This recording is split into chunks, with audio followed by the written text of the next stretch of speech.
ಎಲ್ಲರಿಗೂ ನಮಸ್ಕಾರ.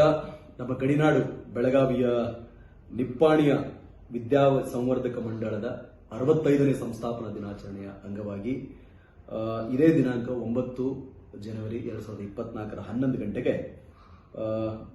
ನಮ್ಮ ಸೋಮಶೇಖರ್ ಖೋಟಿವಾಲೆ ಎಂಜಿನಿಯರಿಂಗ್ ಕಾಲೇಜಿನಲ್ಲಿ ಸ್ಪರ್ಧಾತ್ಮಕ ಪರೀಕ್ಷೆ ಮತ್ತು ವ್ಯಕ್ತಿತ್ವ ವಿಕಸನ ಕುರಿತಂತೆ ಒಂದು ಕಾರ್ಯಕ್ರಮವನ್ನು ಶಾಲಾ ಆಡಳಿತ ಮಂಡಳಿಯವರು ಸಂಯೋಜನೆ ಮಾಡಿದ್ದಾರೆ. ಅದರಲ್ಲಿ ನಾನು ಭಾಗವಹಿಸ್ತಾ ಇದ್ದೀನಿ. ಗಡಿನಾಡು ನಮ್ಮ ಬೆಳಗಾವಿ ರಾಜ್ಯದ ಹೆಮ್ಮೆಯ ಶಿಕ್ಷಣ ಸಂಸ್ಥೆಯಾಗಿರತಕ್ಕಂಥ ಈ ಶಿಕ್ಷಣ ಸಂಸ್ಥೆಯು 65 ವಸಂತಗಳನ್ನು ಪೂರೈಸಿ 66ನೇ ವಸಂತಕ್ಕೆ ಕಾಲಿಟ್ಟಿದೆ. ಹಲವಾರು ಈ ನಾಡಿನ, ರಾಜ್ಯದ, ಊರಿನ ಆಸ್ತಿಯಾಗುವಂಥ ವಿದ್ಯಾರ್ಥಿಗಳನ್ನು ಕೊಟ್ಟಿರುವಂಥ ಈ ಶಿಕ್ಷಣ ಸಂಸ್ಥೆ ನಿಪ್ಪಾಣಿಯ ಹೆಮ್ಮೆ. ಈ ಕಾರ್ಯಕ್ರಮದಲ್ಲಿ ನಾನು ಸ್ವಲ್ಪ ಸಮಯದ ಕಾಲ ಭಾಗವಹಿಸಲಿದ್ದೇನೆ. ಎಲ್ಲರೂ ಬನ್ನಿ, ಒಳ್ಳೆಯದಾಗಲಿ. ಈ ಸಂವರ್ಧಕ ಸಂಸ್ಥೆಯ ಎಲ್ಲ ಹಲವಾರು ಶಾಖೆಗಳನ್ನು ಹೊಂದಿದ ಎಲ್ಲ ಶಾಲಾ ಆಡಳಿತ ಮಂಡಳಿ ಶಿಕ್ಷಕರಿಗೆ, ಆಡಳಿತ ಮಂಡಳಿಗೆ, ಓದುತ್ತಿರುವ ಎಲ್ಲ ವಿದ್ಯಾರ್ಥಿಗಳಿಗೆ ಭಗವಂತ ಒಳ್ಳೆಯದನ್ನು ಮಾಡಲಿ. ಹೊಸ ವರ್ಷದ ಶುಭಾಶಯ.